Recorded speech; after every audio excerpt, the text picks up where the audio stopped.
Munugode fire brand Komatireddy Rajagopal Reddy ఎప్పుడేమి మాట్లాడతారో ఎవరికీ తెలీదు.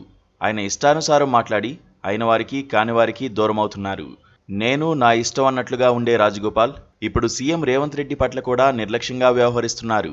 దాంతో రేవంత్ తీవ్ర అసహనానికి లోనవుతున్నారు. మంత్రి పదవి ఆశతో రాజగోపాల్ తిరిగి కాంగ్రెస్ పార్టీలో చేరారు. ఎమ్మెల్యేగా గెలిచారే తప్ప ఆయనకు మంత్రి పదవి ఇవ్వలేదు.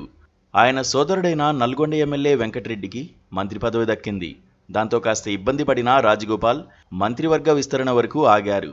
అప్పుడు కూడా తనకు బెర్తు దక్కకపోవడంతో ఆయన తీవ్ర ఆగ్రహానికి లోనవుతున్నారు. అవకాశం ఉన్నా సీఎం రేవంత్ రెడ్డి తనకు మినిస్టర్ పదవి ఇవ్వలేదని ఆయన భావిస్తున్నారు. ఆయన పదే పదే సీఎంకు వ్యతిరేకంగా ప్రకటనలు చేస్తున్నారని రేవంత్ అనుచరులు మండిపడుతున్నారు. ఈ విధంగా వ్యవహరిస్తే ఆయనకు మంత్రి పదవి దక్కడం కష్టమని కామెంట్స్ చేస్తున్నారు. రాజగోపాల్ రెడ్డి వరుసగా చేస్తోన్న ప్రకటనలపై సీఎం సన్నిహితుల మధ్య హాట్ గా చర్చ జరిగినట్లు తెలుస్తోంది.